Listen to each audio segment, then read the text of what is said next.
Hello friends, అందరు ఎలా ఉన్నారు? బాగున్నారని ఆశిస్తున్నాను. Welcome back to my channel. Friends, మనం పేపర్ చూద్దాం. అసలు యూపీఎస్సీ ఎలా వచ్చింది ఏంటి, నా యొక్క ఫస్ట్ ఇంప్రెషన్ ఏంటి, అనాలిసిస్ ఏంటి, మొత్తం చూద్దాం. లాస్ట్ వరకు చూడండి ఈ వీడియో.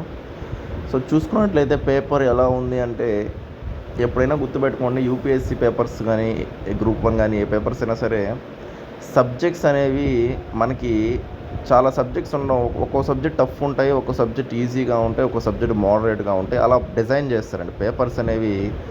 అది నేను గత కొన్ని ఇయర్స్ నుంచి నేను గమనిస్తూనే ఉన్నాను. అదే జరుగుతుంది. అంటే ఒక సబ్జెక్టు బాగా టఫ్ ఇస్తున్నారు, ఒక సబ్జెక్ట్ ఈజీగా ఇస్తున్నారు, ఒక సబ్జెక్ట్ మోడరేట్గా ఇస్తున్నారు, ఒక సబ్జెక్ట్ అన్ప్రిడిక్టబుల్గా ఇస్తున్నారు. అలాగా పేపర్ సెట్టర్స్ ఆ విధంగా తయారు చేస్తున్నారు.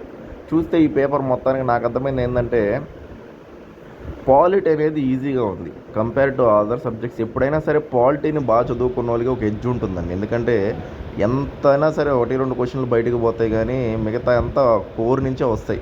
సో మనకి 10th షెడ్యూల్ గురించి ఎవరు డెసిషన్ ఫైనల్ అని చెప్పేసి ప్రెసిడెంట్ అని ఇచ్చాడు ఆప్షన్లో. బట్ అక్కడ మళ్ళీ 10th షెడ్యూల్ అంటేనే speaker decision final. Next ordinance making power మీద question. Next DPSP fundamental rights, అట్లా మూడిచ్చేసి దేని నుంచి ఏదని అదొక క్వశ్చను. సో బేసిక్స్ బాగా కవర్ చేసుకున్న వాళ్ళకి పాలిటీ ఎప్పుడైనా ఈజీగానే ఉంటుంది అనమాట. సో అది మీరు గమనించాలి. నెక్స్ట్ హిస్టరీ కూడా కొన్ని క్వశ్చన్స్ టఫ్ వచ్చాయి, కానీ కొన్ని క్వశ్చన్స్ నార్మల్గానే వచ్చాయి. ఇప్పుడు సెల్ఫ్ రెస్పెక్ట్ మూమెంటు అందరికీ తెలిసిన బిట్టేది. నెక్స్ట్ మనకి చూసుకున్నట్లయితే నాన్ కోఆపరేషన్ మూమెంట్ సంబంధించి స్వరాజ్, ఇది అదొక స్టేట్మెంట్స్. అంటే క్వశ్చన్ డైరెక్ట్గా ఇవ్వట్లేదు, ప్రజెంట్ స్టేట్మెంట్ వైజ్ ఇస్తున్నారు. అది మీరు గమనించాలి.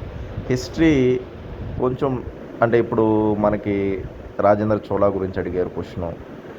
నెక్స్ట్ విచిత్ర చిత్త ఎవరు అని టైటిల్. సో కొంచెం ఒక రొంత మనం క్వశ్చన్స్ పెట్టే విధంగా అరగట్ట గురించి, అవన్నీ అరగట్ట ప్రీవియస్ ఇయర్ క్వశ్చనే.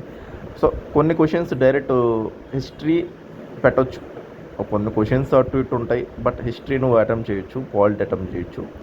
జాగ్రఫీ పోయిన ఇయరే జాగ్రఫీ ఒక వార్నింగ్ లాగా ఇచ్చారు. అంటే కాన్సెప్ట్ క్వశ్చన్లు పెంచారు, జాగ్రఫీ కాన్సెప్ట్ కూడా అడుగుతున్నారు. పోయిన ఇయరే అది గమనించారు అనమాట. సో స్టూడెంట్స్ ఎవరైతే కొంచెం అలర్ట్గా ఉంటారో, జాగ్రఫీ కొంచెం బాగా చదువుకుంటారో వాళ్ళు కొంచెం అటెంప్ట్ చేయొచ్చు. చూస్తే జాగ్రఫీ అనేది కొంచెం కాన్సెప్ట్ మీద అడిగారు క్వశ్చన్స్ అంతా.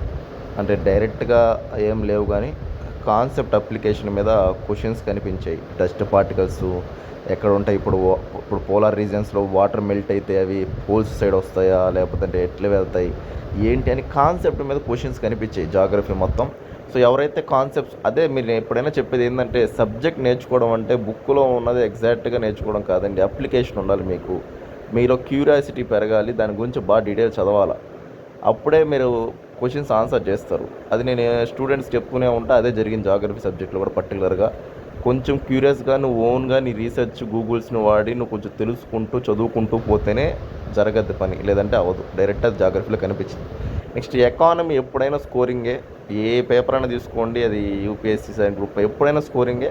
సో ఇయర్ కూడా ఎకానమీ స్కోర్ చేసుకునే విధంగానే ఉంది. ఆల్టర్నేటివ్ ఇన్వెస్ట్మెంట్ ఫండ్స్, అది మనకి ఆల్టర్నేటివ్ ప్రీవియస్ బిట్టే. సెబీ గురించి అది ప్రీవియస్ బిట్టే. రెగ్యులేటరీ బాడీ ఉందా లేదా స్టాక్ మాకు అదే చూసుకుంటుంది అనమాట.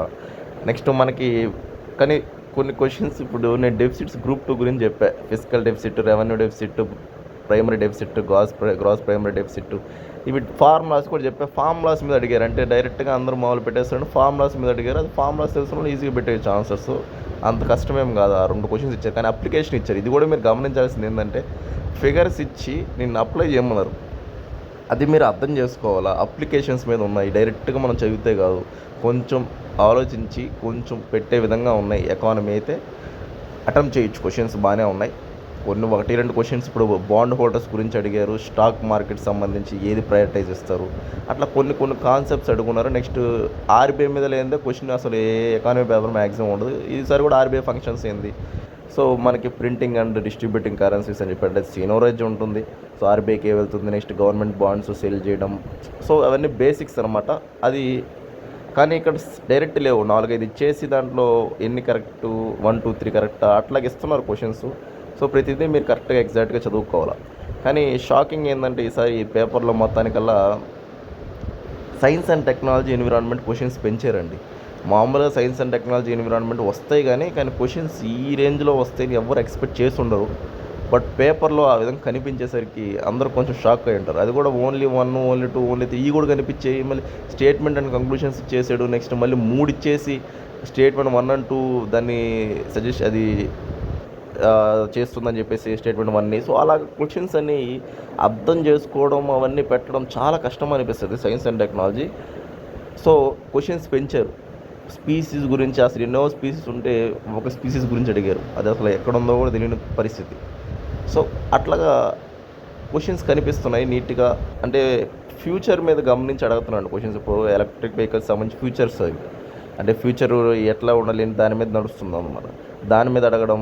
సో అట్లాగా క్వశ్చన్స్ అనేవి జనరల్ సైన్స్ నాకైతే ఎక్కడ ఏం కనిపించలే, కానీ direct science and technology application కనిపించాయి క్వశ్చన్స్.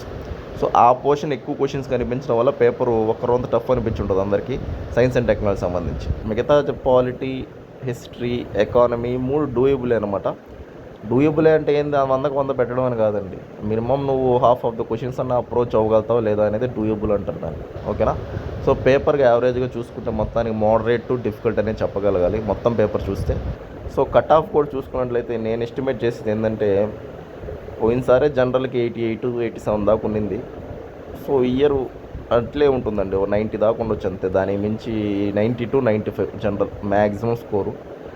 సో ఆ విధంగానే ఉంటుంది. 100 అయితే క్రాస్ అవ్వడానికి ఛాన్స్ అయితే లేవు, ఎందుకంటే క్వశ్చన్స్ డైనమిక్గా ఉన్నాయి. నెక్స్ట్ ఎప్పుడైనా సరే మ్యాప్ పాయింటింగ్ చదువుకెళ్ళండి, చూసుకెళ్ళండి. ఎన్నోనే మ్యాప్ పాయింటింగ్ మీద ప్రాక్టీస్ చేపిస్తూనే ఉంటాయి. ఇప్పుడు సౌత్ అమెరికాలో యాండీస్ మౌంటైన్స్ గురించి అడిగారు, రాకీస్ కూడా చూసుకోవాలి, యాండీస్ గురించి అడిగారు, ఏ స్టేట్స్లో ఉంటుందని అడిగారు. నెక్స్ట్ ఈక్వేటర్ నుంచి ఏ లేక్స్, అది అట్లా కొన్ని క్వశ్చన్స్ అనేవి ఎలా ఉంటాయంటే అవి చాలా కష్టం. వాళ్ళు అడిగిన నేమ్స్ కానీ పెట్టడం కానీ మళ్ళీ ఓన్లీ 1, ఓన్లీ 2 ఇట్లా కడతారు మళ్ళీ. సో అటువంటి మనం పక్కన పెట్టినా కానీ మ్యాపింగ్ మీద క్వశ్చన్స్ ఖచ్చితంగా ఉంటాయి, 4-5 క్వశ్చన్లు అవి. సో ఎప్పుడైనా South America map, Africa map, ఏ కంట్రీస్ ఉన్నాయి, దాంట్లో ఏ లేక్స్ ఉన్నాయి, ఏ రివర్స్ ఉన్నాయి, ఈక్వేటర్ ఎక్కడ పాస్ అవుతుంది, ఏంటి నెక్స్ట్ మినరల్ ప్రొడ్యూసింగ్ స్టేట్స్. పోయినసారి డెమోక్రటిక్ రిపబ్లిక్ ఆఫ్ కాంగో గురించి అడిగారు. ఈసారి మనకి తెలిసిన విధంగానే అంటే ఖచ్చితంగా అడుగుతున్నారు ఆ లైన్స్ మీద క్వశ్చన్స్. సో మీరు ఆ విధంగా ప్రిపేర్ అవ్వాలన్నమాట. సో పేపర్కి అయితే మొత్తానికైతే GS1 అనేది హార్డ్ వర్కర్స్ బాగా చదివిన వాళ్ళకైతే డూయబుల్ అండి. లేదు కొత్తగా ప్రిపేర్ అయ్యి అంతా మాత్రం చూసుకెళ్తే మటుకు పేపర్ చాలా టఫ్ అనిపిస్తుంది. బట్ ఇది తెలుసుకోవాల్సిన కాన్సెప్ట్ అనమాట మీరు. ఓకేనా? సో కొంచెం మీరు ఏం చేయాలంటే ప్రిపరేషన్ అనేది బుక్సే కాదండి, అదర్స్ కూడా చూడాలి. కరెంట్ అఫైర్స్ చదవాల్సిందే, మీరు డైలీ పేపర్ చదవాల్సిందే. పేపర్ చదవాలా, దాని నుంచి మీరు నోట్స్లు ఏమైనా ఇంపార్టెంట్ పాయింట్స్ ఉంటే రాసుకుంటూ ఉండాలా, ఆ లైన్స్లో ప్రిపేర్ అవుతూ ఉండాలా. లేదు 1 నెల 2 నెలలు మేము లాస్ట్లో రివిజన్ చేస్తాం, కరెంట్ అఫైర్స్ లేకపోయినా పర్లేదంటే అసలు అయ్యే పనే కాదు ఇవి. సో మీరు గమనించాలి అది. ఈ పేపర్ బట్టి నెక్స్ట్ రాసే వాళ్ళకి కానీ నెక్స్ట్ ప్రిపేర్ అయ్యే వాళ్ళకి కానీ ఎట్లా ఉంటుంది ఏంటని నేను కంప్లీట్ ఐడియా ఇస్తున్నాను మీకు. పేపర్ ఖచ్చితంగా చదవాలి మీరు.